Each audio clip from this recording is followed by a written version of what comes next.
भारत का सबसे पुराना शहर बनारस है। यह शहर 3000 साल से भी अधिक पुराना माना जाता है और हिंदुओं के लिए एक महत्वपूर्ण तीर्थ स्थल है।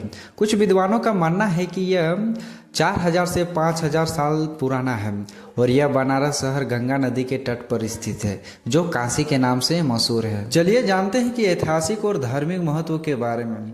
वाराणसी को हिंदू धर्म में सबसे पवित्र शहरों में से एक माना जाता है और इसे अविमुक्त क्षेत्र कहा जाता है। यह शहर 3000 से अधिक वर्षों से एक महत्वपूर्ण तीर्थ स्थान रहा है। वाराणसी में गंगा नदी में स्नान करना और काशी विश्वनाथ मंदिर जैसे पवित्र स्थानों का दर्शन करना हिंदुओं के लिए एक महत्वपूर्ण धार्मिक अनुष्ठान है।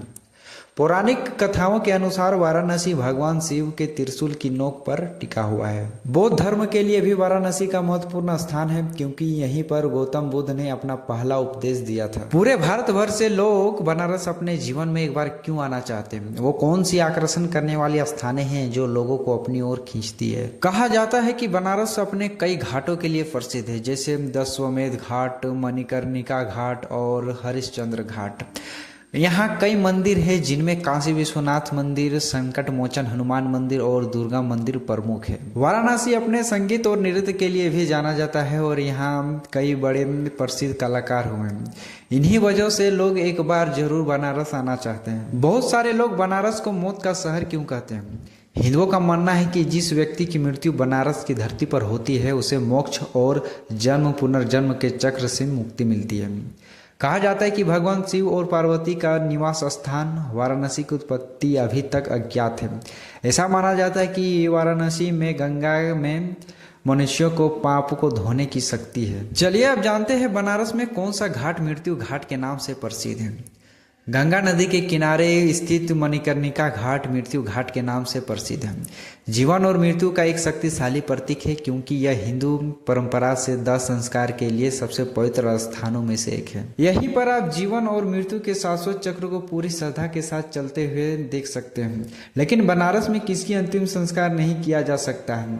साधुओं और 12 साल से कम उम्र के बच्चों और गर्भवती महिलाओं, सर्वदंश पीड़ितों और चर्म रोग से पीड़ित लोगों का यहाँ दाह संस्कार नहीं किया जाता है। ये तो हुई मृत्यु घाट के बारे में। अब हम लोग बात करने वाले हैं कि स्नान कौन कौन से घाट में करनी चाहिए।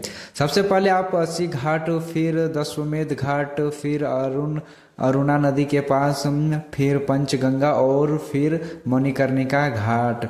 इन्हीं 5 घाटों में से एक घाट पर स्नान करनी चाहिए। यदि कोई व्यक्ति बनारस पहुंच जाता है तो वह एक बार गंगा आरती जरूर देखना चाहता है।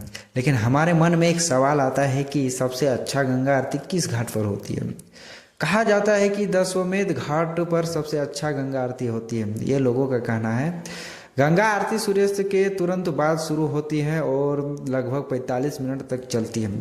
गर्मियों में सूर्यास्त देर से होने के कारण आरती शाम लगभग 7 बजे शुरू होती है और सर्दियों में लगभग 6 बजे। इस आयोजन को देखने के लिए हर शाम सैकड़ों लोग घाट पर इकट्ठा होते हैं। उस समय लगेगा कि यहाँ से कभी घर ही नहीं जाना है हमें। इतना सुंदर माहौल होता है वहाँ का।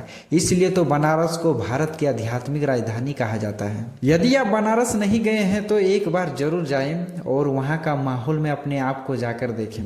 मन शांति और दिल को सुकून मिलेगा। चलिए मिलते हैं अगले वीडियो पर। धन्यवाद।